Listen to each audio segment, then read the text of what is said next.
With these rings of steel, I'm going to violate the magician's code. Not once, not twice, but actually 3 times. 3 times I'll be violating the magician's code. Number 1, never tell the audience ahead of time what you're about to do, but I'm going to link this ring onto another ring, just like magic. Solid steel penetrating through solid steel. Each ring is completely solid. Code number 2, never repeat the same illusion twice, yet I'll do it once more, just for you. A little tap and the rings become linked together, just like magic. If you want to, all you have to do is wiggle and they come apart, just as easily. Yet the rings are made of solid stainless steel. Take a close look. There's nothing wrong with them. As a matter of fact, I'll violate code number 2 once again. Once again, I'll make one ring penetrate on, just like magic.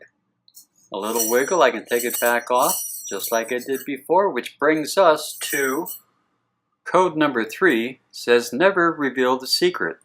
Well, before I do, I want you to take a look at this ring, which is completely solid. Examine it.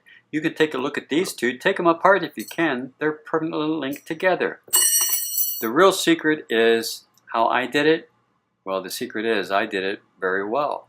Thank you very much for watching.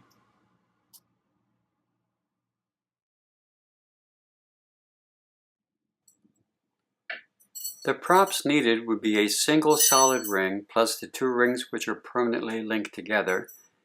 Along with these 2 items, you're going to be needing a small magnet, small enough to be thumb palm, small enough to fit behind one of the rings, and strong enough to suspend that weight of that one solid ring. Whenever that magnet comes in contact with another ring, it will give the illusion, as you see here, it will give the illusion that the ring is linked onto the other ring. From the front, it's a really, really nice illusion. Let's go into the effect sequence. Single ring in the front, double ring in the back. You go into 2 false counts, a sideways false count. There's 1, 2, and 3. Then you go into a drop false count, dropping them from one hand to the other, 1, 2, and 3. This is how that's accomplished. Single ring in the front, double ring in the back. The single ring is taken with your right hand and supported by your 2nd, 3rd, and 4th fingers, leaving your 1st finger and thumb. See, your 1st finger and thumb are now open and can be used to grab these 2 rings which are linked together. You pull them out, revolve them around towards the right. That's the count of 2. Come back and pick up the very first ring and count that as ring number 3. That's for your sideways false count. Now for the drop count. The two linked together are in the back, so you drop 1, you drop 2, separate your hands a little bit further apart to show the separation of the rings, and then drop the 3rd ring. So from the front, it looks like you've counted 1, 2, 3 rings. 3 separate rings. You then go into your drop count, 1, 2, and 3. Both counts giving the total illusion of the rings are separate. Now for the first link. Remember, you have the magnet thumb palm still. Crash the rings together. Twist the one ring sideways and drop the back ring.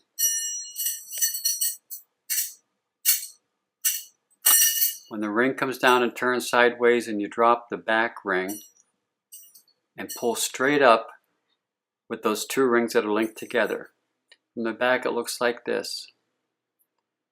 You tap the rings together.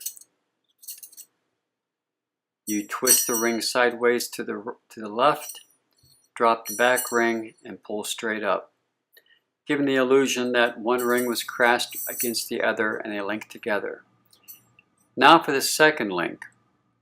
As you show the ring, you deposit the magnet on the ring, and as you crash them together, you turn the ring sideways, grab the bottom ring, pull straight up, and use the magnet to attach it to the bottom ring. Even fairly close up, it looks good. You reverse the process, rocking the rings back and forth and separating them, pulling the magnet and the ring apart from the other ring. From the back, it looks like this. You come down, turn the ring sideways, go all the way to the bottom, pick up that bottom ring, bring it up to the top, and the magnet is deposited on the bottom ring, keeping those two rings held together and apparently linked together, just like magic. You then reverse the actions by putting the top ring back down to the bottom, separating the two rings together that are magnetically attached to each other, and pulling the rings apart. The third link is a combination of the first and second link combined, followed with rings in hand from what you've already learned. You can see just how easily this is done. After the rings have been linked together, you pull them apart and offer them for examination. When the rings come apart, you simply scrape off the magnet, keep it held between your first finger and thumb as you hand the rings out for total examination. Keeping the magnet secretly behind.